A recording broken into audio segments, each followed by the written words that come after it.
Personne ne sait tout, mais toutes les connaissances qu'il n'y a jamais eues et qu'il n'y aura jamais sont à notre disposition. Mais nous devons étudier pour les acquérir.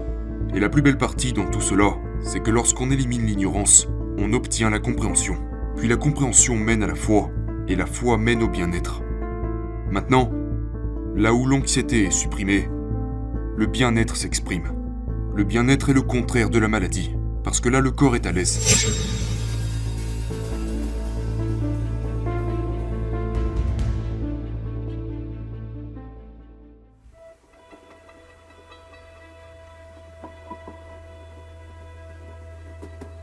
Bonjour et bienvenue, je suis Bob Proctor.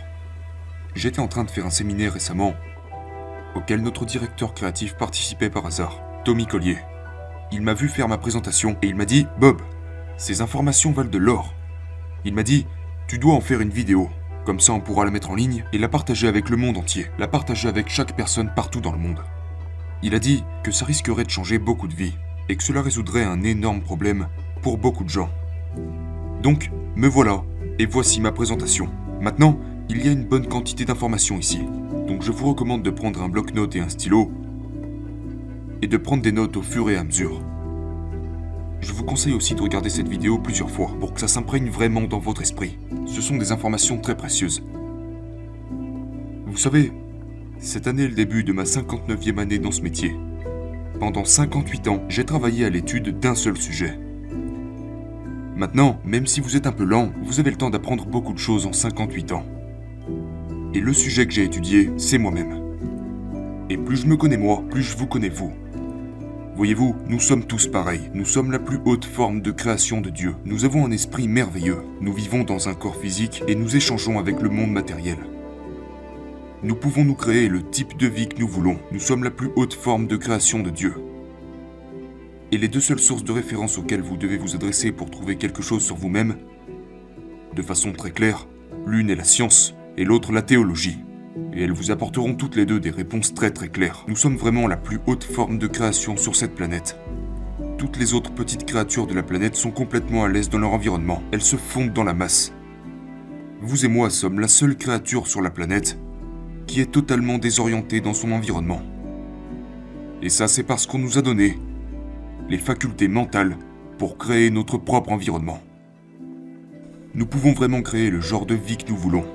Maintenant, malheureusement, toutes ces informations que nous partageons ne sont pas apprises à l'école. Nous ne les apprenons pas à l'école. Et si nous ne les apprenons pas par nous-mêmes, il y a de fortes chances pour que nous ne les apprenions pas du tout. Et beaucoup de gens traversent leur vie sans ne jamais comprendre ce que je suis sur le point de vous expliquer.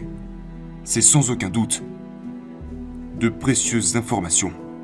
Maintenant, j'ai commencé à étudier cela il y a de nombreuses années. Et quand j'ai commencé à me pencher sur le sujet de l'anxiété, dont beaucoup de gens souffrent, je suis arrivé à la conclusion qu'il n'est pas nécessaire qu'une personne se retrouve dans un état d'anxiété. De nos jours, il y a toutes sortes de gens qui se droguent pour soulager ce problème qu'ils traversent. Mais je vais vous montrer qu'au fur et à mesure qu'une personne commence à comprendre comment son merveilleux esprit fonctionne, elle peut éliminer l'anxiété et la remplacer par quelque chose de bien meilleur. Vous et moi avons la capacité de faire cela. Maintenant, le graphique que je vais vous montrer, ou le dessin que je vais vous montrer, je l'ai étudié il y a de nombreuses années. Et je vais le mentionner à nouveau, mais cette idée est sans aucun doute l'idée la plus précieuse que je n'ai jamais apprise. Je vais vous parler de l'esprit et des paradigmes. Voyez-vous, les paradigmes sont des idées qui sont fixées dans notre esprit et qui nous poussent à fonctionner de la même manière. Et si nous ne changeons pas notre paradigme, rien ne changera. Donc, regardons votre esprit et votre paradigme. Maintenant, quand il s'agit de cela, très peu de gens comprennent vraiment de quoi il s'agit. Vous pouvez consulter des psychiatres, des psychologues, des spécialistes du comportement, et ils vous donneront beaucoup d'infos, mais vous ne comprendrez pas ce qu'ils vous diront. Il y avait un docteur dans les années 1934 à San Antonio, au Texas, et il était très impliqué dans les arts de la guérison. Il était très impliqué dans la métaphysique et dans tout ce qui se trouve au-delà du physique. Et il a dit, vous savez, l'un de nos grands problèmes est que nous passons notre temps à traiter les symptômes. Nous traitons les effets. Nous n'allons jamais à la cause des problèmes. Nous travaillons toujours d'un potentiel supérieur à un potentiel inférieur, de l'esprit vers le corps. Le corps est une manifestation physique de l'esprit. Et il l'a rendu très très clair. Il a dit, l'un de nos plus grands problèmes est que personne n'a jamais vu l'esprit. Et pourtant, nous fonctionnons avec des images dans notre esprit. Donc, quand quelqu'un parle de l'esprit, il n'a pas d'image. Maintenant, beaucoup de gens quand ils parlent de l'esprit, ils pensent au cerveau. Mais votre cerveau n'est pas plus votre esprit que ne peut l'être vos ongles. Votre cerveau, aussi magnifique soit-il, n'est rien d'autre qu'un commutateur électronique. Lorsque vous pensez, vous activez les cellules de votre cerveau et vous modifiez la vibration de votre corps ou de certaines parties de votre corps. Maintenant, l'anxiété est une vibration, et ce n'est pas une vibration très saine, c'est une vibration très destructrice. Donc, je pense que lorsque nous commençons à comprendre certaines des lois et à comprendre comment l'esprit fonctionne, nous avons alors une longueur d'avance dans le jeu de la vie. Donc, je vais partager avec vous ce qu'un bon docteur a partagé avec moi il y a de nombreuses années. Et je l'ai enseigné dans le monde entier depuis très, très longtemps. Certains des changements que j'ai vus prendre place dans l'esprit des gens sont époustouflants. Des gens ont radicalement changé leur vie lorsqu'ils ont commencé à comprendre l'esprit, lorsqu'ils ont commencé à comprendre comment fonctionne leur esprit. Maintenant, ce grand docteur, le docteur Sir Manfleet, a dit « Personne n'a jamais vu l'esprit, alors je vais en faire un dessin. » Et il a fait ce dessin. Maintenant, je l'ai mentionné à de très nombreuses reprises, et je continue de le faire aujourd'hui. C'est le dessin le plus précieux que je n'ai jamais vu. Le grand cercle représente l'esprit, et le petit cercle représente le corps. Maintenant, nous allons prendre l'esprit et nous allons le diviser en deux parties. Nous dirons que la partie supérieure est l'esprit conscient, la partie inférieure est l'esprit subconscient et le petit cercle reste le corps. Maintenant, comme je l'ai dit, c'est sans aucun doute le concept le plus précieux que je n'ai jamais appris. Voyez-vous, ce que ça fait, c'est que ça met de la clarté sur ce qu'est votre esprit. Donc, au lieu de faire face à la confusion, maintenant vous y voyez clair. Maintenant, je vais vous apprendre quelque chose ici qui est très très précieux. L'esprit conscient a la capacité de choisir. L'esprit subconscient n'a pas cette capacité. Et quelles que soient les idées qui opèrent dans l'esprit, elles sont exprimées à travers le corps. Le corps est l'instrument de l'esprit. Maintenant, avec ce dessin, je veux que vous imaginiez qu'il y a un pouvoir qui coule dans votre conscience. Ce pouvoir coule vers nous et à travers nous et il ne s'arrête jamais. Maintenant, quand ce pouvoir coule dans notre conscience, nous pouvons l'appeler le pouvoir de la pensée si vous voulez. Vous pouvez penser ce que vous voulez. Vous pouvez penser à tout ce que vous voulez. Personne ne peut vous amener à penser quelque chose que vous ne voulez pas penser. Viktor Frankl a passé les années de guerre dans un camp de concentration. C'était un psychiatre viennois. Il a écrit un livre merveilleux qui traitait au sujet de la logothérapie. Et il disait, sans tenir compte du harcèlement mental ou physique qu'il subissait, que personne ne pouvait lui faire penser quelque chose qu'il ne voulait pas penser. Maintenant, quelle que soit votre pensée, vous retournez sans cesse à votre esprit subconscient. Mais l'esprit subconscient est programmé. Ce que nous voulons faire, c'est apprendre à contrôler le flux de cette énergie.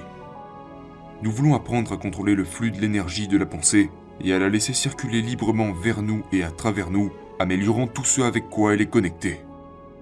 Voyez-vous, nous sommes vraiment en charge de nos résultats. Les résultats que nous obtenons dans notre vie peuvent être modifiés sans aucune difficulté. Vous voyez ces deux symboles? L'un est négatif et l'autre est positif. Maintenant, si nous revenons un peu en arrière, il y a l'énergie qui circule. Vous pouvez penser tout ce que vous voulez. Vous pouvez choisir de penser à ce que vous ne voulez pas, ou vous pouvez choisir de penser à ce que vous voulez. Vous pouvez regarder ce qui ne va pas dans la vie, ou vous pouvez regarder ce qui va bien dans la vie. Vous avez le choix. Et ce pouvoir, vous pouvez l'intégrer dans tout ce que vous voulez. Malheureusement, la plupart des gens restent dans un état d'ignorance, et ils ne se comprennent jamais vraiment eux-mêmes. L'ignorance, c'est tout simplement ne pas savoir. Le contraire de l'ignorance est évidemment la connaissance. Et la connaissance est à la disposition de tous.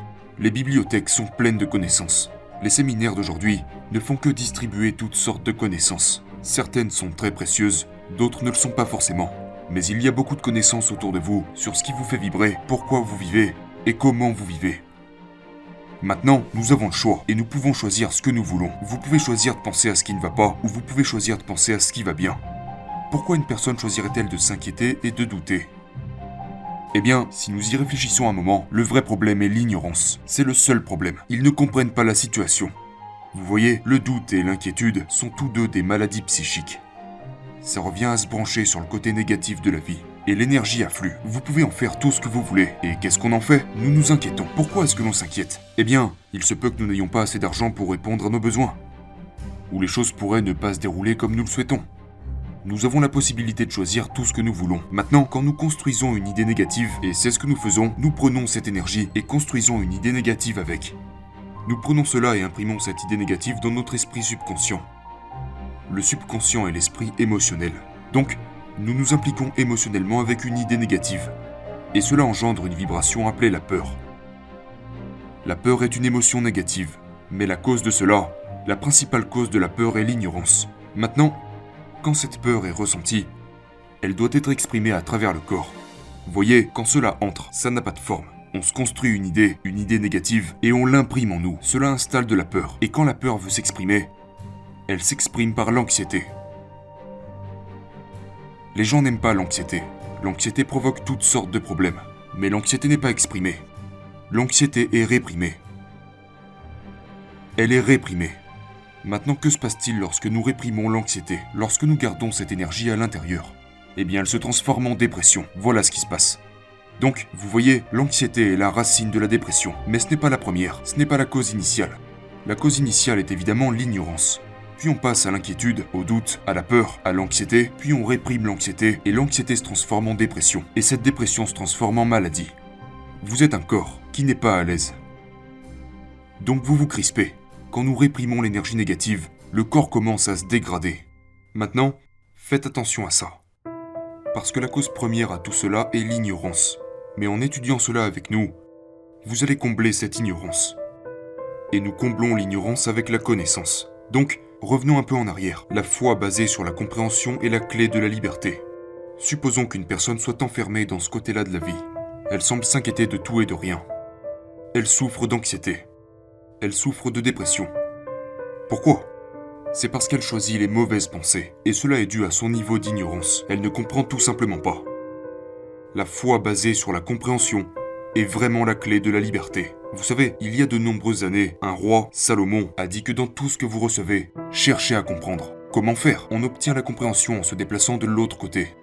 Nous nous déplaçons de l'autre côté. La compréhension est l'opposé du doute et de l'inquiétude. Maintenant, il n'y a qu'une seule façon d'obtenir la compréhension. Il n'y a pas d'autre moyen, et c'est en étudiant. Vous étudiez cette vidéo, revoyez-la encore et encore, et vous commencerez à voir que c'est vraiment une réponse à un énorme problème. Pas seulement un problème, mais de nombreux problèmes. L'étude. Que voulons-nous comprendre ? Eh bien, vous avez ces deux symboles, le négatif et le positif. Cela représente la loi de la polarité. La polarité est la loi qui décrète que tout a un opposé. Il n'y a pas de haut sans le bas, pas de chaud sans le froid. Donc, vous voyez que dans chaque négatif, il y a un positif. Mais nous devons comprendre qu'il est là. Sinon, nous ne le chercherons jamais. Quand nous comprenons qu'il est là, nous sommes prêts pour la course. Mais le seul moyen d'y parvenir est d'étudier. La compréhension mène à l'opposé de la peur, qui est la foi. Maintenant, voici une chose étrange. La peur et la foi exigent toutes deux que nous croyons en quelque chose que nous ne pouvons pas voir. La peur et la foi exigent toutes deux que nous croyons en quelque chose que nous ne pouvons pas voir. Pensez-y un instant. Que fait la peur ? La peur se manifeste par l'anxiété. Mais par quoi la foi se manifeste-t-elle ? Le bien-être. Voyez-vous, tout au long de l'histoire, tous les grands leaders ont été unanimes sur un point. Nous devenons ce à quoi nous pensons. Maintenant, pourquoi une personne choisirait-elle de rester du côté des ignorants ? Eh bien voilà pourquoi. Parce qu'elle est ignorante. Ces gens ne savent pas. Vous voyez, quand j'étais un petit enfant, j'ai été élevé à croire que les gens qui étaient grossiers étaient ignorants. Mais les gens grossiers peuvent être ignorants. Mais être grossier et être ignorant sont deux choses différentes. On me disait qu'ils sont ignorants. Non, ils sont impolis. Maintenant tout le monde est ignorant. Tout le monde est ignorant. Personne ne sait tout. Mais toutes les connaissances qu'il n'y a jamais eues et qu'il n'y aura jamais sont à notre disposition. Mais nous devons étudier pour les acquérir. Et la plus belle partie dans tout cela, c'est que lorsqu'on élimine l'ignorance, on obtient la compréhension. Puis la compréhension mène à la foi, et la foi mène au bien-être. Maintenant, là où l'anxiété est supprimée, le bien-être s'exprime. Le bien-être est le contraire de la maladie. Parce que là, le corps est à l'aise. Il vibre en parfaite harmonie avec les lois de l'univers. C'est un sujet tellement phénoménal, mais avant tout un sujet que tout le monde peut étudier, et que tout le monde devrait étudier. Ensuite, cela nous mène à la création. N'oubliez pas que de l'autre côté, on se dirige vers la désintégration. Les gens s'effondrent. Ils s'effondrent quand ils sont malades. Mais quand ils sont en harmonie avec eux-mêmes, ils deviennent plus forts.